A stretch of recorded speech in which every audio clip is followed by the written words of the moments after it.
Vamos a abordar un tema que es el aprendizaje-servicio, que está teniendo una repercusión importante en los últimos años, con un crecimiento de las metodologías que en este sentido se viene utilizando en diferentes niveles educativos.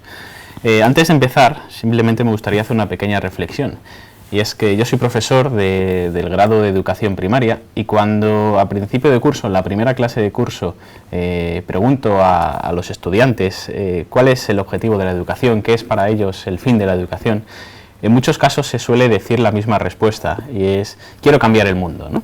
Y la verdad es que un educador, un profesor en diferentes niveles, se dedica a muchas tareas, tiene que hacer muchas cosas en su vida, tareas de gestión, tareas de la propia docencia misma, en el ámbito universitario también tareas de investigación, pero pocas cosas dan más satisfacción que precisamente poder cambiar el entorno, poder cambiar las cosas, poder ayudar a las personas a ser mejores. Y el aprendizaje-servicio es precisamente una de las metodologías que nos ayuda a conseguir este objetivo. En esta Open Class no nos da tiempo a abordar todo lo que consiste el aprendizaje-servicio, pero sí que nos vamos a centrar en algunos de los puntos fundamentales que permitan a las personas que no lo conocen o a las que quieren profundizar en su conocimiento y desarrollo algunas de las ideas fundamentales. Bien, lo primero de todo es definir qué es el aprendizaje-servicio. La verdad es que la propia palabra pues no encierra mucho secreto en sí. Es una combinación entre aprendizaje y servicio. Vamos a ver de qué manera. En primer lugar, el aprendizaje. Podemos decir que es un aprendizaje que se realiza en contextos reales. En este sentido, es un aprendizaje que potencia tres tipos de conocimientos, tres tipos de contenidos. En primer lugar, los conocimientos de carácter más teórico, que habitualmente se aprenden en la escuela, pero en este caso se aprenden más y mejor. En segundo lugar, habilidades de carácter más práctico, en los lugares en los que tiene lugar el servicio. Y en tercer lugar, la cuestión de los valores. El aprendizaje-servicio potencia de manera muy especial una serie de actitudes de carácter ético-cívico que son importantes para la educación, pero que en muchos casos se dejan de lado. Es muy significativo que cuando hablamos de la educación en general, hablamos de aquellos problemas sociales, por ejemplo, relacionados con el medio ambiente, relacionados con la educación, con los problemas viales, con las carreteras. Solemos decir que la educación es la solución para abordar estos problemas, pues con educación medioambiental, con educación vial, pero luego cuando tratamos de evaluar a nivel internacional en qué consisten los buenos sistemas educativos, solamente evaluamos dimensiones pues como las ciencias, como las matemáticas y la lengua. Es decir, entendemos que la educación tiene una responsabilidad social muy grande, pero a la hora de evaluar en qué consisten los buenos sistemas educativos, los rankings internacionales, pues por ejemplo como el estudio PISA, no evaluamos si estos sistemas realmente desarrollan este tipo de cuestiones o no. Por otro lado, el aprendizaje-servicio también se caracteriza por otorgar un alto protagonismo a los propios estudiantes, que van a ser en muchos casos los diseñadores, pero también los que van a llevar a la práctica el proyecto que han diseñado ellos. En tercer lugar, el aprendizaje-servicio implica no solamente un aprendizaje en contextos reales, lo cual podrían ser unas prácticas en la universidad, o unas prácticas pues, como en un laboratorio, pero en un contexto social, en otro tipo de disciplinas. Pero en este caso esto nos marca una diferencia importante con las prácticas, y es que implica un servicio en el entorno para su mejora. Es decir, ya no estamos hablando solamente de que el objetivo de esta metodología es que los estudiantes aprendan. Por supuesto tienen que aprender, pero al mismo tiempo estamos hablando de que tienen que aprender a través de un servicio a la sociedad, en el contexto en el que estén desarrollando este proyecto.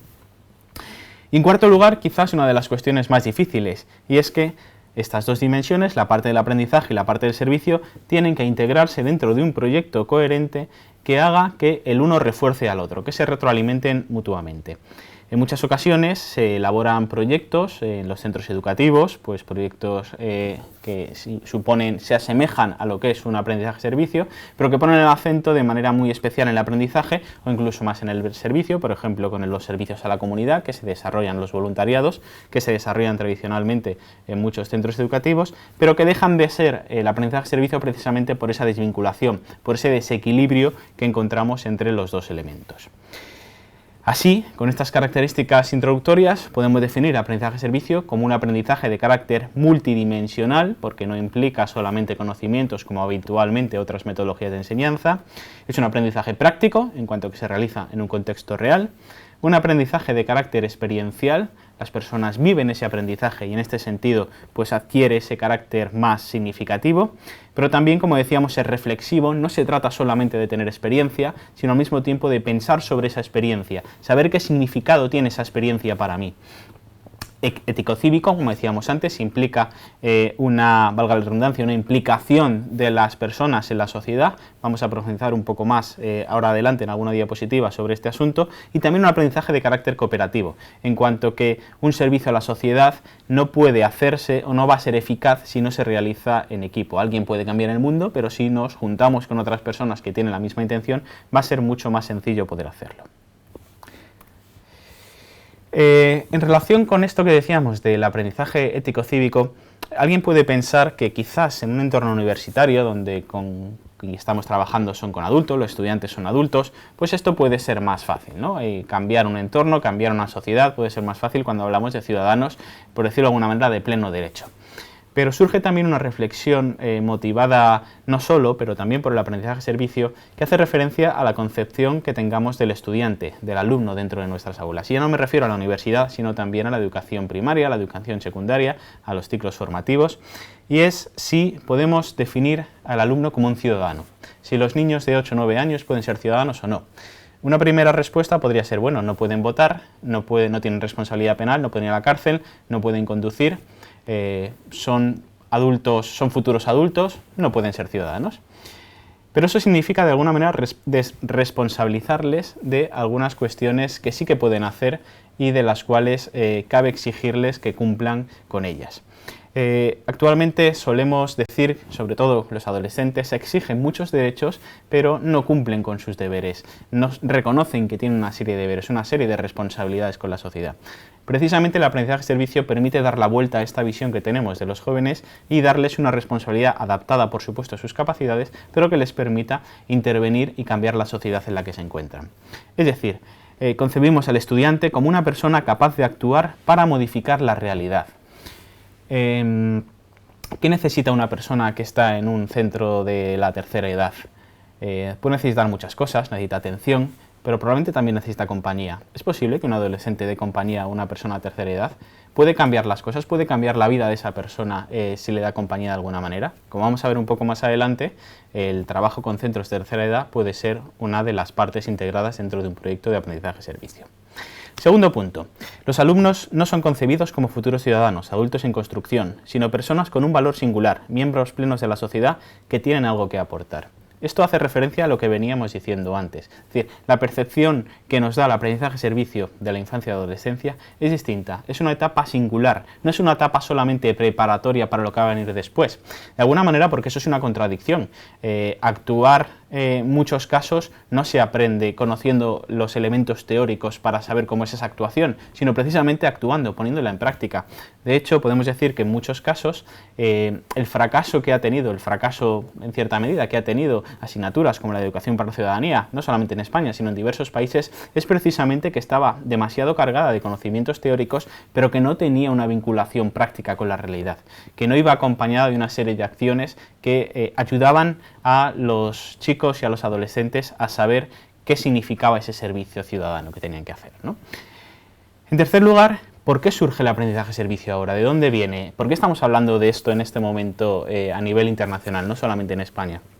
Bueno, pues puede haber muchas respuestas para esta pregunta. Quizás una de ellas es la que nos da el profesor Ibáñez Martín en un librito recientemente publicado, donde nos dice que a nivel internacional se observa un giro ético en la educación.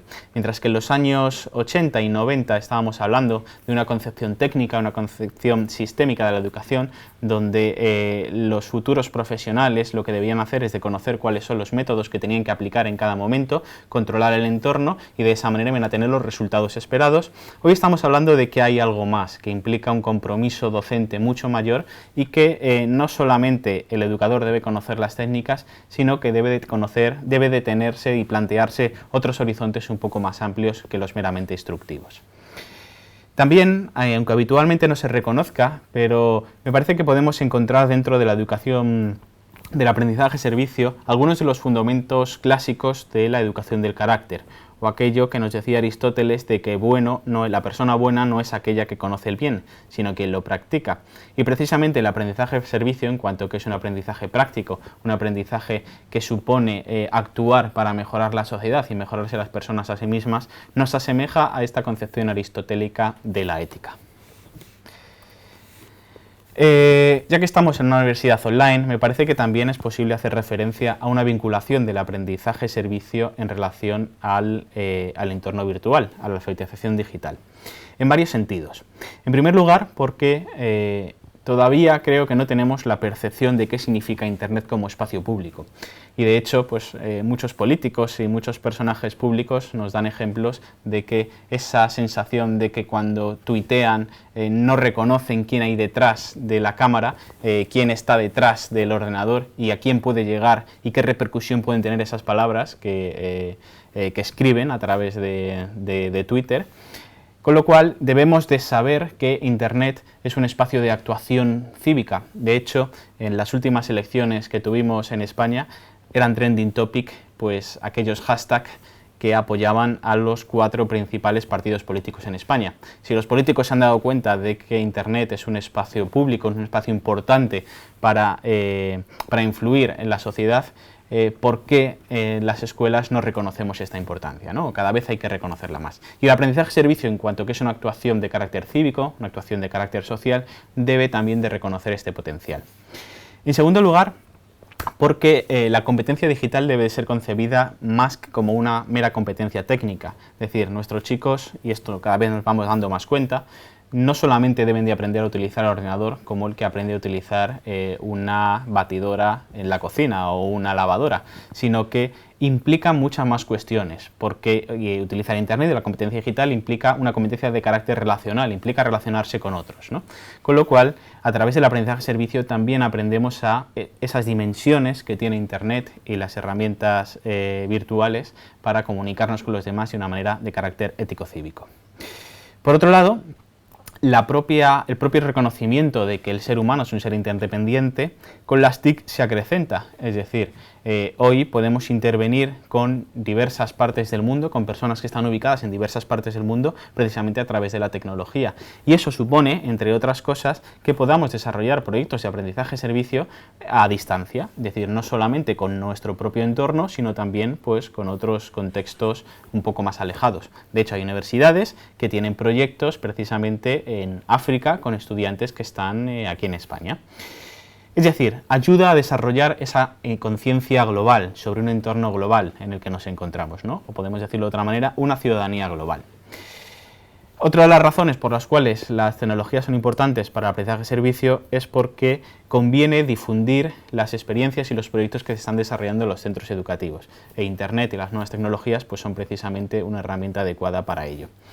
Y por último, simplemente poner un pequeño ejemplo que no voy a poder profundizar, pero para que lo puedan tener aquí y puedan activarlo si quieren, es el de una página web que elaboramos, un proyecto combinado entre Madrid, un colegio de Madrid, un colegio de Londres y un colegio de Chile, en el cual precisamente a través de una narrativa clásica, como es el texto clásico de Sófocles de Antígona, tratábamos de promover una reflexión sobre diferentes cuestiones de carácter ético-cívico y de desobediencia civil, de actuación contra el poder y diferentes formas de actuar y de diálogo entre lo público y lo privado, utilizando la tecnología y al mismo tiempo trayéndolo al entorno en el que se encontraban los 3 chavales. Es un proyecto que promovía el diálogo intercultural, la conciencia social sobre los problemas del entorno y también conciencia de carácter global.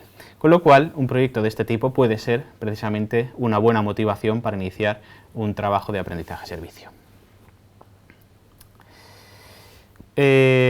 Por otro lado, me parece que el aprendizaje-servicio tiene un sentido también muy interesante en relación a la responsabilidad. Aquí les pongo aquello que se denomina como ejercicio de autoposesión. Muchas veces los chavales, los adolescentes, tienen la sensación de que les pasan cosas, pero que no tienen control sobre aquellas cosas que le pasan, ¿no? El aprendizaje-servicio, precisamente, lo que nos posibilita es adquirir una sensación de control sobre lo que ocurre dentro de nuestro entorno, aumentar la conciencia o la consciencia de las capacidades propias para modificar nuestro entorno, ¿no? Es lo que habitualmente o tradicionalmente se denomina responsabilidad y lo que en psicología se viene a llamar el locus de control interno. Y aquí les pongo una pequeña cita de José Manuel Esteve, quien hace unos años, hace ya casi 10 años, escribía una frase muy interesante, probablemente sin saber todavía qué era esto del aprendizaje-servicio, pero que me parece que es central a la idea del tema de esta Open Class. Les leo: uno de los objetivos educativos de primer nivel, mucho más importante que aprender geografía o química, consiste en hacer que nuestros alumnos y nuestros hijos sean capaces de tomar la vida en sus propias manos, de deliberar antes de tomar decisiones importantes y luego de pasar a la acción, sintiéndose responsables de lo que hacen, con conciencia de que tienen una vida que vivir y de que nuestras acciones son las que nos identifican, pues la gente nos valora a partir de lo que hemos hecho y también de lo que hemos dejado de hacer, pues es propio de la persona buscar un sentido a su propia existencia y construir un proyecto vital que tenga sentido. Pocas metodologías aglutinan todo este conjunto de ideas que nos dice Esteve aquí, como el aprendizaje-servicio. Voy a seguir un poco más adelante. Veo que ya hay personas en el chat. Yo estaré encantado de responder preguntas, tanto al final de la Open Class como a lo largo de ella. Así que cuando quieran, pues encantado de responder. Voy a seguir con unas pequeñas perspectivas internacionales de dónde viene esta metodología del aprendizaje-servicio, que probablemente a muchos les suene familiar, ¿no?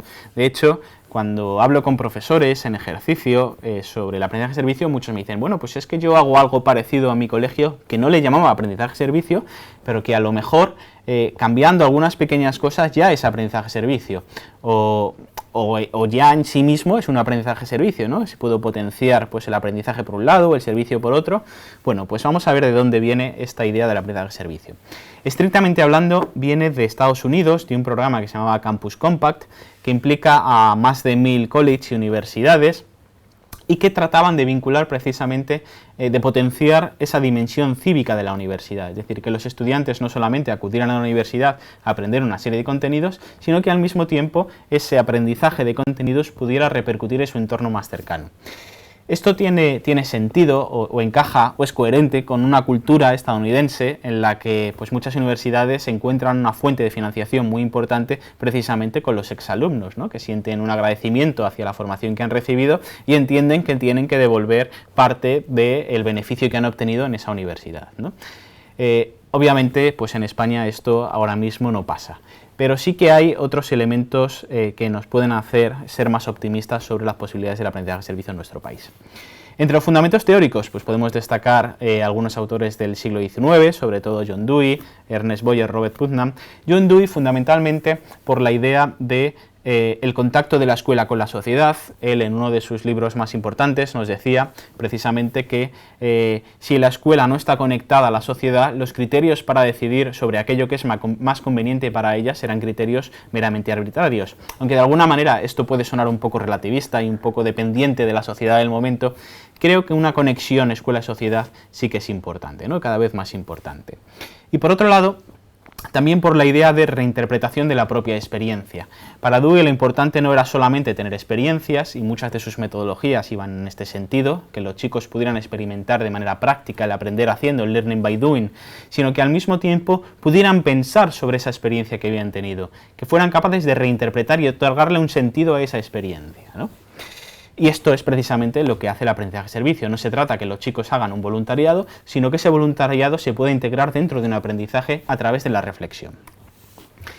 Por tener alguna referencia un poco más cercana en el entorno europeo, podemos referirnos a Reino Unido, en donde el aprendizaje-servicio quizá no tenga tanto desarrollo como en Estados Unidos, donde es más notable o más desarrollado la idea del servicio comunitario, donde la escuela sí que tiene una vinculación muy grande con la sociedad, pero no está vinculado este servicio habitualmente al aprendizaje del propio centro, sino también como un sentido, como digo, de implicación comunitario. Pero probablemente con la tendencia que observamos en Reino Unido en los últimos 15, ya casi 20 años, podemos decir que puede que tenga más futuro en los próximos años el APS. precisamente por la aparición en el año 2002 con un informe previo del 98 que se conocía como Crick Report, que es el que introduce en el currículum inglés de manera obligatoria la asignatura de Educación para la Ciudadanía. Posteriormente, esto ha tenido una serie de revisiones curriculares, pero que, lejos de separarse de la idea de implicación con la comunidad, se ha reforzado. Precisamente en el año 2013-2014, y en los últimos años también, el año pasado también, se ha reforzado mucho la idea de educación del carácter, de carácter aristotélico, que, como decíamos antes, se puede encontrar dentro de la concepción del aprendizaje-servicio. Por otro lado, podemos señalar también que en Latinoamérica hay una tendencia muy interesante, un apoyo muy importante hacia el aprendizaje-servicio, fundamentalmente en Argentina, quienes desde finales de los años 90, fundamentalmente promovidas por la profesora Mari Nieves Tapia, han desarrollado una red de centros que apoyan diversas iniciativas relacionadas con el aprendizaje-servicio que se desarrollan en centros educativos universitarios, pero también en otros niveles de enseñanza. Allí la denominación quizás es más propia la de escuelas solidarias, no tanto el aprendizaje-servicio, y más concretamente pues se puede destacar el Centro Latinoamericano de Aprendizaje-Servicio Solidario, el CLAIS, que es una ONG fundada en 2002, que sigue teniendo mucha actividad en este ámbito. Bien, esta es un poco la introducción teórica de qué significa el aprendizaje-servicio, dónde nos encontramos, ¿no? Pero muchas veces, si no vemos en la práctica cómo se pueden concretar estos proyectos, parece que es algo meramente teórico. Bueno, pues aquí les voy a poner 4 tipos de ejemplos. Me pregunta Aitor, ¿este tipo de metodologías de aprendizaje se debe aplicar en alguna etapa educativa concreta o sirve para todas las etapas? ¿Se podría llevar a la etapa más infantil? Muy buena pregunta, Aitor. Bueno, pues vamos a ver, hay propuestas de aprendizaje-servicio que se encaminan también para la educación infantil. Son las menos, hay algunas. Fundamentalmente por la cuestión de, no tanto la del servicio, porque los chavales incluso de 3 a 6 años pueden realizar alguna colaboración en tareas concretas, sino quizás más por el asunto de la reflexión sobre esa propia experiencia y qué sentido se otorga a esa experiencia, ¿no? Ahora bien, si lo comparamos, por ejemplo, con la filosofía para niños, que es otra metodología también que ha tenido mucho éxito, el Philosophy for Children, que precisamente lo que promueve es esa reflexión de carácter filosófico, incluso en educación infantil, pues podemos encontrar argumentos para lo contrario. A mí me parece que adaptando la metodología del servicio y del aprendizaje puede utilizarse en cualquier etapa educativa. Nosotros lo utilizamos en la universidad, pero también colaboramos con centros educativos, sobre todo de primaria y secundaria, para promoverla. Pero yo creo que no hay que ser estrictos y limitarlo solamente a estas etapas, sino adaptarlo como se debe adaptar a la etapa de educación infantil, ¿vale? De todas maneras, vamos a ver algunos ejemplos que espero que pueda servir para orientar un poco la respuesta. Bien, aquí os pongo 4 categorías que me gustaría señalar que no son 4 categorías de carácter teórico, y de hecho podría haber muchas más, precisamente porque estas categorías surgen precisamente de agrupar diferentes proyectos y diferentes experiencias que ya se están desarrollando. Es decir, primero viene la experiencia y luego viene la sistematización del aprendizaje-servicio. Y digo que podría haber más, pues porque estos son algunas, pero probablemente se nos ocurran otras que no encajan en alguna de estas, ¿no? La primera podría ser la de la mejora del medio ambiente, pues actividades relacionadas con la conservación de la naturaleza, la señalización de diferentes zonas rurales, la reforestación, la limpieza, ahorro energético, reciclaje, uso de transporte saludable, etc. Ahora vamos a ver cómo esto se transforma en un proyecto de aprendizaje-servicio. Una segunda categoría podría ser la que tiene que ver con la atención a personas. Ya hemos citado antes el acompañamiento a ancianos con problemas de soledad, niños de entornos desfavorecidos, personas enfermas, discapacitados, inmigrantes. Una tercera categoría quizás tiene un carácter menos, podemos decir, menos remedial y más promotor de actividades de carácter cultural, ¿no? Que se engloban dentro de la idea de mejora de la calidad de vida general. Por ejemplo, actividades de carácter reivindicativo en un barrio para conseguir que asfalten una carretera o una acera que tiene baches para que no se caigan las personas mayores. Actividades relacionadas con la dinamización cultural, prevención de riesgos, conservación del patrimonio, intercambios intergeneracionales, interculturalidad, etc. Y una cuarta, que quizás esta tiene que ver también con lo que decíamos antes de la dimensión digital o la aportación de la tecnología al aprendizaje-servicio, que se define como acciones frente a situaciones humanitarias emergentes, pues por ejemplo los refugiados en este momento, movilizaciones por los derechos humanos, igualdad de género, etcétera, que podríamos definir como causas solidarias y humanitarias de gran alcance, es decir, no solamente aquellas que están referidas a nuestro propio entorno, es decir, aquello que pasa alrededor del centro educativo, de la universidad, de lo que sea, sino también a nivel global, es decir, qué está pasando en el mundo y qué podemos hacer desde mi propio colegio de Madrid, de Albacete, de Zaragoza, para tratar de hacer una aportación para cambiar esa situación. Bien. ¿Cómo se desarrolla un proyecto de aprendizaje-servicio? ¿Cuáles podrían ser los pasos fundamentales para desarrollar un proyecto de estas características? Bueno, pues en primer lugar, lo que tenemos que poner atención es precisamente en algo que ya he adelantado antes. Tenemos que poner atención en que los dos elementos clave estén integrados dentro del proyecto, es decir, el aprendizaje y el servicio. Si solamente hablamos de aprendizaje, como decía, tenemos hablando de unas prácticas, que están muy bien, son positivas, de hecho son necesarias, pero que tienen un objetivo diferente. El otro día hablábamos con un centro educativo en la que le proponíamos al centro, ya estamos haciendo prácticas con ellos, pero le proponíamos precisamente integrar estudiantes para que fueran a hacer aprendizaje-servicio. Y él nos decía, me parece muy bien porque ya tengo alumnos de prácticas que vienen al aula y observan, están en los primeros cursos donde no tienen capacidad de intervenir, pero simplemente observan. Pero el aprendizaje-servicio tiene ya esa dimensión de servicio, sí que tienen que realizar un servicio, tienen que aprender, pero tienen también que ejercer una serie de funciones, ¿no? Pues aquí cambiamos un poco la perspectiva de qué es las prácticas a qué es el aprendizaje-servicio. Y en segundo lugar, si es solamente servicio, estamos hablando de un voluntariado, que está muy bien, no se trata de atacar el voluntariado, pero no puede quedarse solamente aquí, es otra cosa, estamos hablando de una actividad, una metodología de carácter didáctico que se aplica en un centro educativo, con lo cual tiene que contener estos dos elementos. Nieves Gómez nos dice, yo prefiero enseñar la filosofía a los de bachillerato. También en mi caso hemos hecho alguna actividad de APS, fuimos a Alcalá de Henares y cada uno tuvo que enseñar a los demás y aprender del RESOT. Y tuvo bastantes buenos resultados. Mi pregunta sería, Juan Luis, ¿cómo harías para despertar el interés de los menos motivados? Estos adolescentes que pasan de todo y no saben por qué hacen lo que quieren. Bien, muy buena pregunta, Nieves. Vamos a ver algún ejemplo de eso, no me voy a adelantar, pero simplemente voy a decirte que muchas veces cuando lo racional no motiva, tenemos que ir a la emocional. Vamos a ver ahora un ejemplo de eso, pero me viene muy bien la pregunta que me hagas. Siguiendo un poco lo que se estaba contando, aparte del aprendizaje y del servicio, si acudimos si tenemos que atender a estas dos necesidades, tenemos que acudir a dos fuentes, que son el currículum y las necesidades sociales, y tenemos que compaginarlas. Y esto precisamente es una de las cosas más complicadas, porque yo soy profesor, yo estoy en mi aula y sé exactamente lo que tengo que enseñar por el currículum. Cuando me lo cambia me lo tengo que aprender de nuevo. Pero sé que mi referencia es el currículum, lo que los padres, las familias esperan que yo les enseñe a mis estudiantes es precisamente eso. Cuando hago un proyecto de aprendizaje-servicio, tengo que tener una referencia más. Una referencia que, como decíamos antes, no puede estar desequilibrada con el currículum, y son las necesidades sociales. Y esas necesidades sociales van a ser específicas de cada centro. Pero esto no es nada nuevo, porque estamos hablando tradicionalmente de los niveles de concreción curricular. Hay un currículum que establece el Estado, que se concreta en las comunidades autónomas, que se concreta en el centro educativo, que se concreta dentro de mi aula. Y esto precisamente es lo que hace el aprendizaje-servicios, concretar ese currículum a las necesidades del propio centro.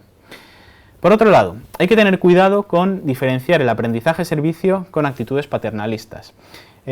Quizás, no digo que todo el voluntariado sea paternalismo, pero quizás el voluntariado esté entre el paternalismo y el aprendizaje-servicio. Mientras que el aprendizaje-servicio, al incluir esta parte de aprendizaje, implica una reflexión, ese aprendizaje reflexivo del que hablábamos antes, y un reconocimiento de cuáles son las causas que están originando estos problemas. El voluntariado es muy importante y no todo lo que hagamos tiene que ser aprendizaje-servicio. Es decir, el aprendizaje-servicio no puede ser sustituto del voluntariado. Es algo distinto, pero implica un reconocimiento de cuáles son las causas y un trabajo no solamente para la sociedad, sino también con la propia sociedad. Luego vamos a ver algo más de esto. Y por otro lado, hay que saber determinar el nivel de participación de los estudiantes según su edad y madurez. Esto tiene que ver también con lo que nos decían antes Nieves y Aitor.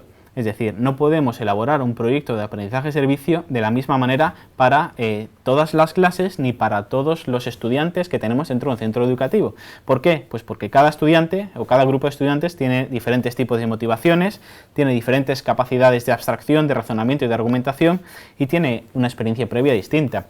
De hecho, aunque el aprendizaje-servicio, como decíamos al principio de todo, trata de motivar el protagonismo de los estudiantes, debe de ser un proceso progresivo.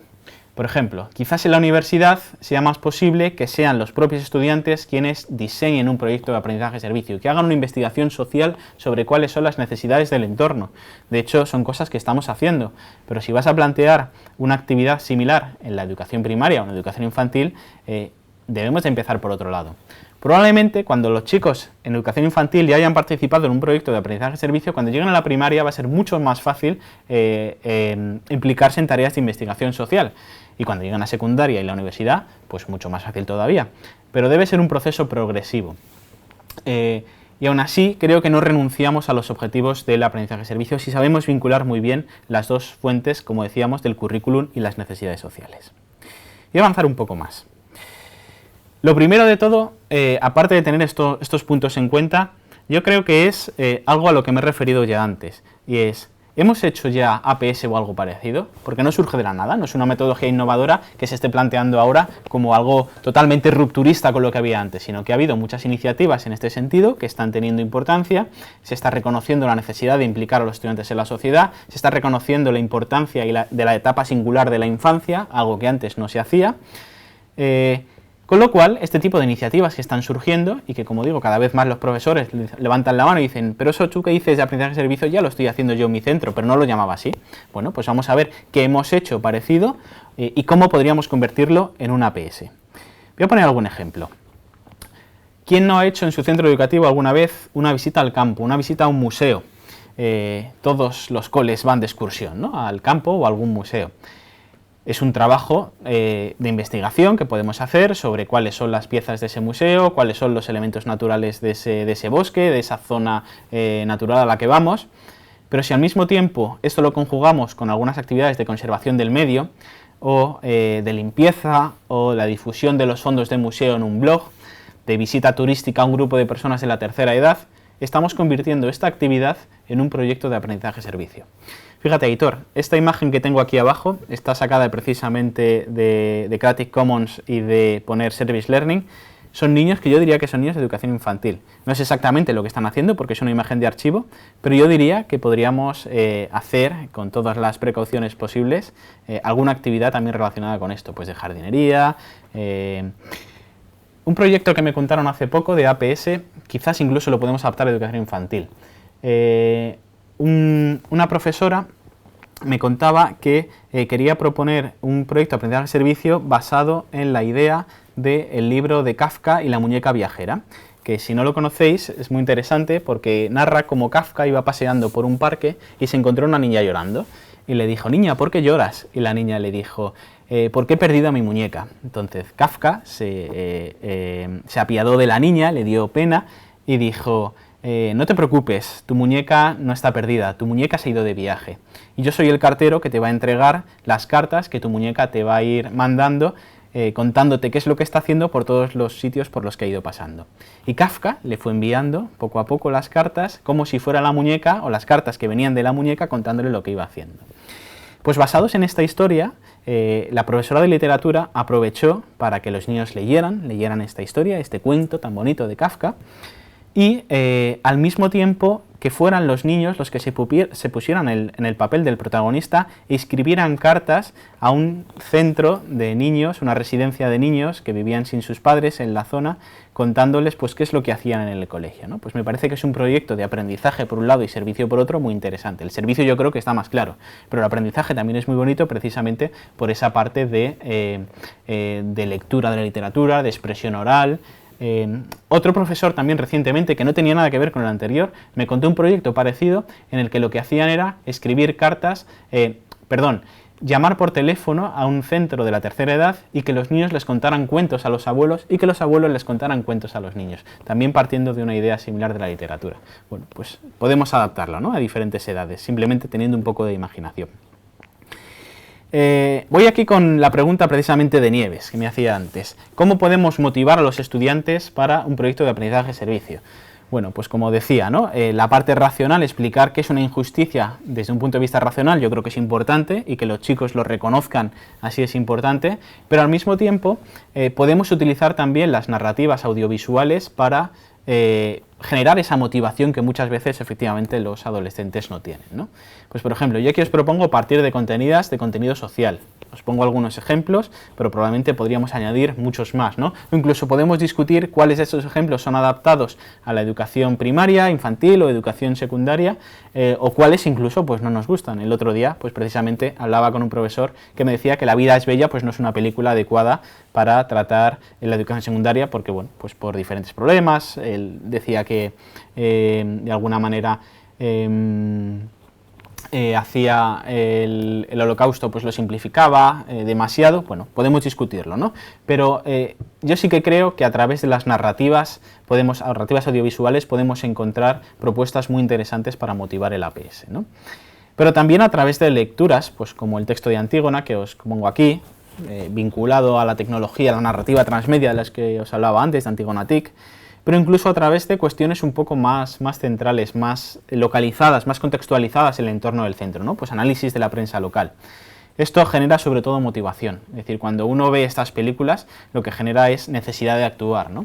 Y precisamente en los adolescentes que tienen esa necesidad de comprometerse con cosas, de encontrar ideales que en su vida que les motiven, pues podemos insuflarles un poquito de esta motivación por el APS a través de estas películas, ¿no?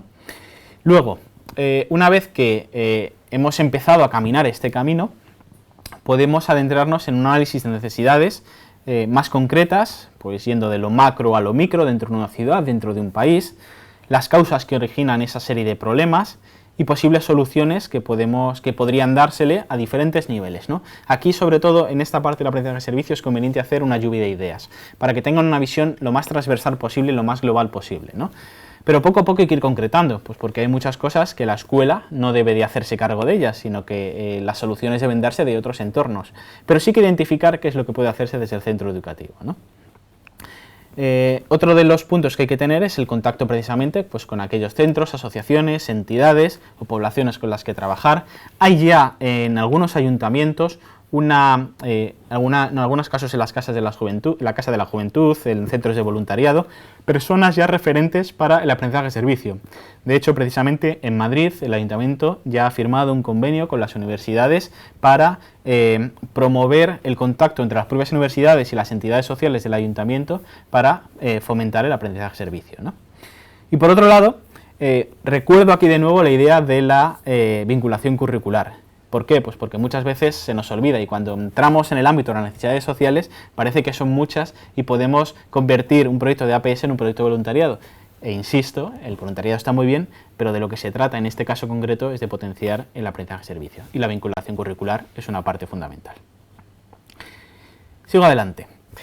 Luego conviene hacer también algún tipo de diagnóstico, que será más o menos complejo también dependiendo de la capacidad o el nivel o la edad de los chavales, ¿no? Si lo hacemos con niveles inferiores de enseñanza, pues habrá que acompañarlo de un apoyo más importante por parte del profesor. Si lo hacemos en la universidad, pues son preguntas que podemos desarrollar, incluso incluir otras, ¿no? Pues cuál es el problema, qué podemos hacer para contribuir a solucionarlo, cómo lo podemos hacer, qué acciones concretas tenemos que desarrollar, con quién podemos contar, la idea de asociarnos con diferentes entidades, diferentes universidades o diferentes estudiantes, qué recursos necesitamos, durante cuánto tiempo. La cuestión del tiempo es muy importante, tenemos que tener en cuenta que el currículum está muy encapsulado, muy cuadriculado, el curso dura lo que dura y hay que saber qué tiempo tenemos disponible para desarrollar un proyecto de estas características. Y una de las preguntas que me hacía una persona a la que luego voy a intentar responder es ¿cómo vamos a evaluar los resultados? Como decíamos antes, es muy importante saber que tenemos que evaluar si hemos realizado o no una mejora en la sociedad. Bien, algunas cuestiones más técnicas, pues organizarse por subgrupos, siempre es importante establecer una serie de comisiones dentro del aula que nos ayuden a saber qué tareas va a tener cada uno y cómo podemos organizarnos para que unos hagan una cosa, otros hagan otras, aunque luego haya un contacto entre ellos, una coordinación general que puede hacer el profesor, incluso puede hacer alguna persona dentro del propio grupo, algún alumno quiero decir. calendarizar las sesiones, como decía antes, el tiempo es muy importante, hay que saber cuándo vamos a desarrollar las acciones. Eso también es importante dentro del propio centro educativo, porque si desarrollamos un proyecto de APS en una asignatura y al principio, como suele ocurrir, no contamos con el apoyo de otros profesores, pues tenemos que saber qué podemos hacer. Si tenemos que hacer una salida, tenemos que saber que contamos con el tiempo para ir, volver, desarrollar la actividad, ¿no? Y eso implica muchas veces estar coordinado con otros profesores. Por otro lado, esta conexión entre los contenidos del currículum que se quiere trabajar y el servicio a realizar, pero al mismo tiempo es recomendable la transversalidad de las materias. ¿Por qué? Pues porque el currículum está estructurado en asignaturas precisamente por mantener cierta organización, pero los problemas sociales no se clasifican de esta manera tan clara, sino que tenemos que poder establecer una transversalidad entre todas las asignaturas, ¿no? Por ejemplo, si trabajamos desde la cuestión de, en un proyecto que hay en un instituto de aquí de Madrid, han trabajado un proyecto de APS relacionado con la donación de sangre, ¿no? Pues han aprendido en la parte más de aprendizaje de los contenidos curriculares en qué consiste la sangre, cuáles son los componentes de la sangre, en qué consiste, que es más parte de la biología, pero por otro lado han desarrollado también una serie de campañas y de vídeos, porque son menores de edad, ellos no pueden donar. El objetivo del proyecto de APS es precisamente que aumentar la cantidad de donaciones dentro del entorno, y lo que han hecho ha sido elaborar una serie de vídeos en el área de tecnología, pues para tratar de potenciar esa donación de sangre dentro del barrio, ¿no? Bueno, pues eso es otra dimensión también muy interesante que tiene carácter transversal. Y luego, por otro lado, pues como decía, elaborar un cronograma de tareas. Hay que saber muy bien cuándo se van a hacer las acciones que se quieren hacer para conseguir los objetivos planificados. Reparto de tareas entre los alumnos, designando un coordinador, esto ya lo hemos dicho. Sí que puede ser interesante a la hora de sobre todo las primeras veces, saber cuáles son los elementos fundamentales que yo quiero conseguir, como una serie de indicadores que me van a permitir evaluar si estamos haciendo un aprendizaje-servicio o no. Algunos de los elementos ya los hemos venido diciendo aquí, pero deberían adaptarse por el profesor a las actividades que tenga en el aula en concreto, ¿no? Y por otro lado, pues desarrollar el proyecto, ya propiamente dicho, con una supervisión del profesorado, que va a ser mayor o menor en función del nivel de enseñanza del que estemos hablando, y del personal del centro. Y luego la evaluación, que como decía José Ramón García Rueda me preguntaba cómo se puede evaluar, y él me hacía más concretamente en referencia a los aspectos no académicos, ¿no? Autonomía, cooperación. Voy a comentar alguna cosa de estas, ¿no? Bueno, la evaluación tiene que ser de carácter múltiple, puesto que es una metodología que implica un aprendizaje y un servicio. Tenemos que evaluar, en primer lugar, los aprendizajes curriculares, que fundamentalmente el agente de evaluación es el profesor, podemos decir, un examen tradicional, no se trata de hacer nada nuevo en este sentido, pero sí que cuando estamos hablando de aprendizaje de carácter personal, esto ya es más complicado. ¿Por qué? ¿Cómo evaluamos aquellas cuestiones que no son si yo sé estos contenidos, que sería más la parte curricular? Si yo sé más y mejor, tengo que demostrar que sé más y mejor con este proyecto de aprendizaje-servicio. Pero luego está la dimensión de aprendizaje personal, que es más complicada. Aquí, respondiendo a la pregunta de José Ramón, yo te diría que fueras un poquito más allá. En el aprendizaje-servicio todavía estamos en los inicios de este tipo de evaluación. De hecho, próximamente va a salir un libro en Narcea que se llama La evaluación del aprendizaje-servicio, y donde se incorporan algunos capítulos relacionados con estas cuestiones. Una serie de elementos, pues por ejemplo, aquí pongo por parte de los propios estudiantes. Se utiliza mucho la cuestión etnográfica, es decir, elaborar un cuaderno de campo en la que el alumno reflexiona sobre su propia experiencia. Nos referimos a Dewey, como decíamos antes, a John Dewey, ¿no? Pero luego sí que hay algunos test que nos permiten evaluar esta serie de capacidades. Yo aquí te recomendaría que fueras a lo que se conoce, como decía antes, educación del carácter. Sí que es una perspectiva un poco más amplia, no solamente centrada en el aprendizaje-servicio, pero como yo creo que son dos dimensiones muy relacionadas entre sí, te pueden servir. Algunas hay de carácter test de evaluación clásicos que permiten evaluar una serie de dimensiones relacionadas con estas competencias, pero luego también hay otra serie de métodos mixtos que son sobre todo tanto la propia autoevaluación como la heteroevaluación con otros estudiantes, la observación por parte del profesor, las entrevistas de carácter cualitativo, tanto individuales como grupales, ¿no? Y la tercera dimensión que habría que evaluar es el servicio realizado, es decir, estamos trabajando con personas para mejorar su vida o para resolver un problema. Tenemos que poder evaluar también esta dimensión. Por otro lado, la evaluación nos permite perspectiva de futuro. Hemos hecho un proyecto de APS, ¿qué vamos a hacer después? ¿El problema ha desaparecido? ¿Qué vamos a hacer el año siguiente? ¿Vamos a traspasar el testigo al curso que viene después? ¿Vamos a desarrollar otra línea del proyecto aprovechando un curso posterior? Y luego hay también algunas herramientas para evaluar el propio proyecto de APS. Hay unas rúbricas elaboradas por la Universidad de Barcelona muy interesantes que nos permiten saber si estamos desarrollando un proyecto de APS o no. Y ya por último, lo que hace referencia a la celebración y a la difusión. Esto normalmente no suele estar dentro de un proyecto educativo, pero en el APS sí que adquiere mucha importancia. Pues, ¿por qué? Pues porque hay que compartir con las familias los resultados del proyecto, hay que potenciar su apoyo, hay que estrechar los lazos con estas entidades colaboradoras para crear una red que nos permita desarrollar proyectos en el futuro. Utilizar la web del centro, no solamente para los proyectos habitualmente que se publicitan, sino también precisamente para ocupar ese espacio público que tiene que ver con el aprendizaje de servicio. Algunas redes sociales como estas que pongo aquí, que son redes de aprendizaje de servicio. Realizar una fiesta final, dándole, por ejemplo, a los chicos también el protagonismo en la organización. Esto motiva mucho para seguir trabajando y desarrollar proyectos en el futuro. Para compartir experiencias y que otros centros las vean. Mucho de esta bola de nieve que ha sido el aprendizaje de servicio en los últimos años ha sido precisamente porque se han empezado a conocer experiencias de otros centros. Y algo muy interesante también, que es potenciar una buena imagen social de la juventud. Termino con esta carta que escribió Albert Camus una vez que recibió el premio Nobel y que iba dirigida a su maestro. Les dejo que la lean y simplemente decir que precisamente si queremos tener una influencia tan importante sobre nuestros alumnos, como pasó aquí con el querido señor Germain, profesor de Albert Camus, que sea recordado cuando le dan el premio Nobel después de su propia madre, tenemos que hacer algo más que enseñar lo que tradicionalmente estamos enseñando. Y el aprendizaje de servicios nos puede ayudar a ello. Con esto les dejo, si tenéis alguna pregunta, encantado de responder. Muchas gracias.